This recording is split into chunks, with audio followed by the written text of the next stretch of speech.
तक हमने कार्बन की बॉन्डिंग समझ ली, लेकिन अब सबसे बड़ा सवाल आता है, आखिर कार्बन ही करोड़ों मतलब मिलियन कंपाउंड्स क्यों बनाता है? हाइड्रोजन, ऑक्सीजन या नाइट्रोजन इतने कंपाउंड्स क्यों नहीं बनाते? अगर बोर्ड एग्जाम में ये क्वेश्चन आ गया, why does carbon form a large number of compounds, तो इसका आंसर केवल एक लाइन का नहीं होगा। आज इस स्लाइड में हम इसका पूरा साइंटिफिक रीजन समझेंगे। देखिए, सबसे पहले हेडिंग को समझते हैं। वर्सेटाइल का मतलब होता है बहुमुखी, दैट इज वर्सेटाइल, यानी ऐसा तत्व जो हमारे बहुत सारे अलग अलग तरीके से काम कर सके। कार्बन को वर्सेटाइल एलिमेंट कहा जाता है क्योंकि यह लगभग 1 करोड़ मतलब 10 मिलियन प्लस से भी अधिक कंपाउंड बनाता है और नए ऑर्गेनिक कंपाउंड्स लगातार खोजे जा रहे हैं।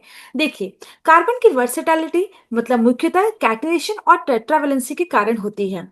Point number 1, as you can see on the screen also, catenation. अब सबसे पहला कारण है कैटिनेशन। यह चैप्टर का सबसे महत्वपूर्ण इंपॉर्टेंट शब्द है, ठीक है। इसकी डेफिनेशन क्या है कैटिनेशन की? कार्बन की अपने ही दूसरे कार्बन एटम्स के साथ मजबूत कोवलेंट बॉन्ड बनाकर लंबी चेन, ब्रांच चेन और रिंग बनाने की क्षमता है। यानी कार्बन केवल दूसरे एलिमेंट से ही नहीं जुड़ता, बल्कि अपने जैसे कार्बन एटम से भी आसानी से जुड़ जाता है। देखिए, इस स्लाइड में 3 स्ट्रक्चर्स बने हैं। पहला, स्ट्रेट चेन, कार्बन एक लंबी सीधी चेन बना रहा है। दूसरा, ब्रांच चेन, बीच में एक कार्बन से दूसरी ब्रांच निकल रही है।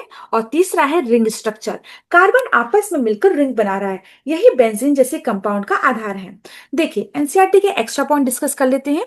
Carbon single bond, double bond, triple bond, तीनों प्रकार के कोवलेंट बॉन्ड बना सकता है। इसी कारण लाखों अलग अलग कंपाउंड्स बनते हैं। अब मैं आपको रियल लाइफ एग्जांपल से समझाती हूँ। मान लीजिए आपके पास लेगो ब्लॉक है। अगर ब्लॉक्स एक दूसरे से जुड़ते जाए तो आप छोटी कार, लंबी ट्रेन, ब्रिज, टावर कुछ भी बना सकते हैं। कार्बन बिल्कुल लिगो की तरह है।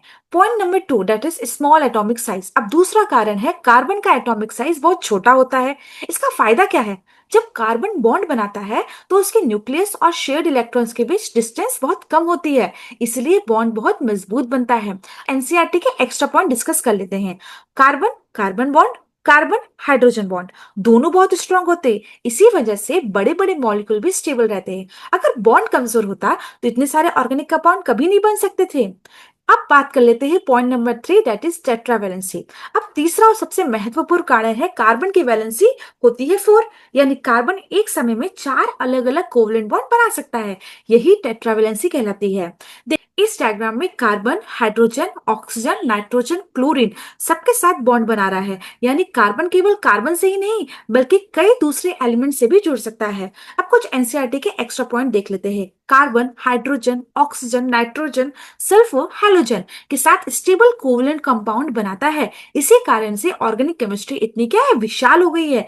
Why carbon forms millions of compounds. अब क्वेश्चन आता है कि why carbon forms millions of compounds. अब बोर्ड एग्जाम का सबसे इंपॉर्टेंट क्वेश्चन है। अगर पूछा जाए कि why does carbon form a large number of compounds, तो आंसर में हमेशा आपको ये 3 पॉइंट लिखना है, catenation, tetravalency and the third one is strong covalent bond due to small atomic size. अगर केवल कैटिनेशन लिखेंगे तो पूरा आंसर नहीं माना जाएगा। देखिए, अब मैं आपको डेली लाइफ एग्जांपल समझाती हूँ। जैसे कार्बन कहाँ कहाँ है?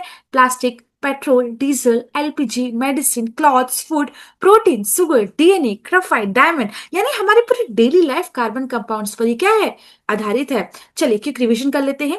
कार्बन को वर्सेटाइल एलिमेंट कहा जाता है। इसका मुख्य कारण कैटिनेशन है। कार्बन लंबी चेन, ब्रांच चेन और रिंग बनाता है। कार्बन की वैलेंसी 4 होती है। कार्बन स्ट्रॉन्ग कोवलेंट बॉन्ड बनाता है। स्मॉल एटॉमिक साइज बॉन्ड को मजबूत बनाता है।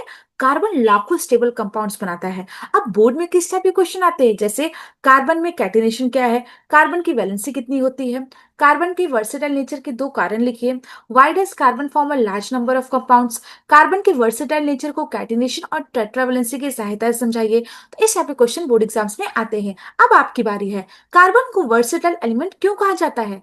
Catenation, define catenation. कार्बन की वैलेंसी कितनी होती है?